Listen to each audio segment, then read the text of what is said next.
Hello everybody and welcome back. My name is Kari and today I'm doing my October, it's not a haul, it's not a wrap-up, TBR, that's what it's called. I am doing my October TBR, which could be interesting because I clearly can't think of words. Barring that, let's get into it.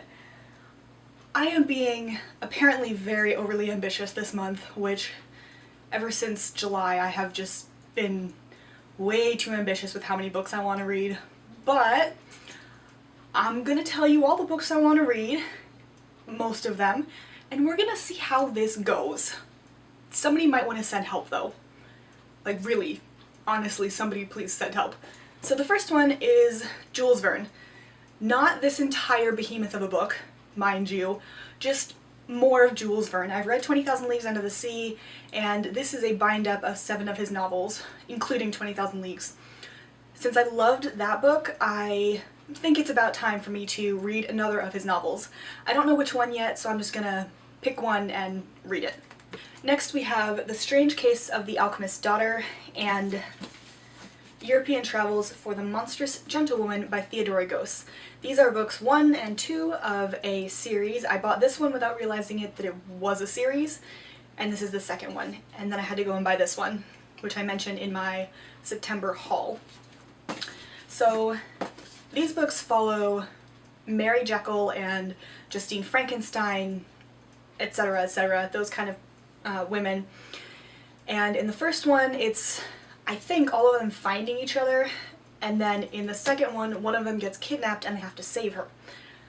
They sound really interesting, and while I'm not a big seasonal reader, it just kind of seemed like a good time to fit in daughters of Frankenstein and Rappuccino and Moreau, although I've never heard those names before, but that's not the point. I am very excited to read these, and hopefully they'll be good, because I'm not gonna lie, this one was a total cover buy. Next, October is a month of sort of a readathon called Victober, which, if you don't know, is hosted by 4 booktubers, including Booksandthings, which, to be honest, is the only one I remember. I'm sorry, but I will link all 4 channels down below and you should check them out because they are all good. Victober is where you read Victorian literature during the month of October. I am more so using it as a guideline because, as Katie over at Booksandthings defined Victorian, it is books written during the Victorian period, 1837 to 1901, in the British Isles, which includes Ireland.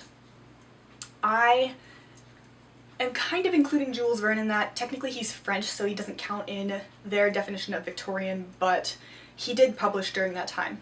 The other 3 include Sense and Sensibility by Jane Austen, Oliver Twist by Charles Dickens, and the Alice duology, I guess, by Lewis Carroll. Sense and Sensibility is another romance written by Jane Austen, and I just read Pride and Prejudice, and I own Sense and Sensibility, so I might read it. If I don't feel like reading Sense and Sensibility, I might read Emma, which I just recently bought back in July. Oliver Twist, I actually don't know what this is about, but I do know that Katie over at Booksandthings' favorite author ever is Charles Dickens, and I haven't read anything of his, so this is a great time for me to start, also considering it's fairly short.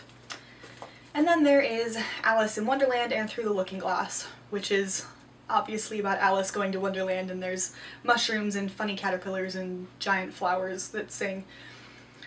All of which sounds vaguely interesting, and I last year I read Heartless by Marissa Myers, which I didn't enjoy terribly much, but I figured it's about time for me to get to the source material. I also want to read My Cousin Rachel, which is not the Victober prompt. None of the other books do, because this was written in the 1950s. Or published then anyway. This is by Daphne du Maurier, who writes rather creepy books, such as Jamaica Inn or Rebecca, which have to do with people dying and other people trying to figure out why and something goes wrong. I don't know what this one is about, I assume it's something similar, but I really enjoy du Maurier's writing, so I'm excited to get into this one. Then I have one of the books that has been on my TBR long-ish, and I say that because it's only been 2 years. That is The Sculptors of Mapungubwe by Zaki Smita. I don't really know what this one is about. This one is about the sons of the royal sculptor in the kingdom of Mapungubwe. Apparently they have a rivalry going on, and we got something from that rivalry. It's a short book, so that's good, and I'm also just really curious about this because, I mean, it sounds really interesting, so I'm excited to get to this one. Also, it's been on my TBR for 2 years now. I need to read it. Next, we have Born in Crime by Trevor Noah. This is a memoir by Trevor Noah, who was born in South Africa before apartheid ended officially in the 90s. I'm also very curious to read this. I do enjoy memoirs. Anything set in South Africa or around there is also fascinating to me. And to see through his eyes the change, however limited it may be, of going from apartheid to not. Next, I have one of the most beautiful books I own, which is The Overstory by Richard Powers. This one was a complete cover buy. It is about trees. There are people involved, but it's essentially about trees, and I heard about this one from Sophie over at Portland the Pages a month or two ago. She recently read this and has done a review, so I will leave that link down below. It's just such a different idea for a book. I am so beyond excited to read this. Next, I have one of, if not the most popular book on BookTube this year, which is The 7 Husbands of Evelyn Hugo by Taylor Jenkins Reid. This is a historical fiction about a Cuban-American bisexual Hollywood starlet in the 50s-ish, and obviously her 7 husbands. I have heard nothing but good things about this, and I love me some historical fiction.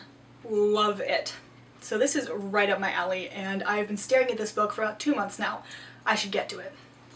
I told you this was ambitious, right? And these are, if I had my choice, I would probably have put like 50 books on this, but that just is not a good idea. The next book is The Silk Roads, A New History of the World by Peter Frankman. This was recommended to be one of my aunts. It is a nonfiction about the Silk Roads between Europe and China specifically. I am very curious about this because I love history of really any sort, so long as it's before 1975. After 1975, it's not history, I can ask my parents.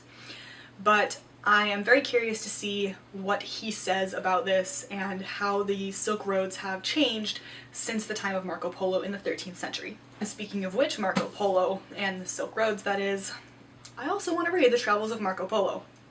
This is a, I guess, autobiographical account of Marco Polo's travels between Europe and the East. 13th century, I'm sure the language could be a little bit difficult, but I read Morte d'Arthur during my first year of law school, which in hindsight maybe was a bit of a mistake. So if I can do that, I can definitely read this. I'm just really curious to hear what he has to say about these people that nobody had ever heard of before in Europe, and I know that I have to take things with a grain of salt, but I'm beyond excited to read it. And the last one I want to read is one of the other more popular books this year, which is The Poppy War by R.F. Kuang. This is a fantastical version of China's history, or parts of China's history. I have heard that it involves sort of a retelling of the rape of Nanking or Nanjing, which happened during World War II, and from this title, The Poppy War, and that there are 3 of them according to the flap, it sounds a bit like the Opium Wars of the 1800s, when the Brits decided to get everybody there hooked on opium. It didn't end well for anybody involved. But I've also heard that this is beyond graphic and violent, so if you are not into any of that, don't read it. But I don't mind that, so I am so excited to read a fantastical version. Well, I filmed my October TBR all nice and pretty, and then I was moving my books around to make this pile and realized that I'd forgotten several books. So I still also want to read Dragonfly and Amber by Diana Gabaldon, because this book has been intimidating me for at least a year, and I need to read it. And then up here, behind all of those books, I also have Crooked Kingdom that I want to read as well. If possible, I would like to finish Ender's Game, these 3 here, and I don't think that they would take that long, but I could be wrong, so again, somebody send help. Well, those are all of the books that I would like to get through. Obviously, if I can get through more, I will, but considering how many are on that list, I'm not going to hold my breath. Here's hoping. Those are all the books, though, that I'm going to include in this video. I hope you enjoyed it. Like and subscribe down below. As always, Goodreads and every other channel I mentioned also down below, as well as my Twitter. I will see you in my next video. Bye.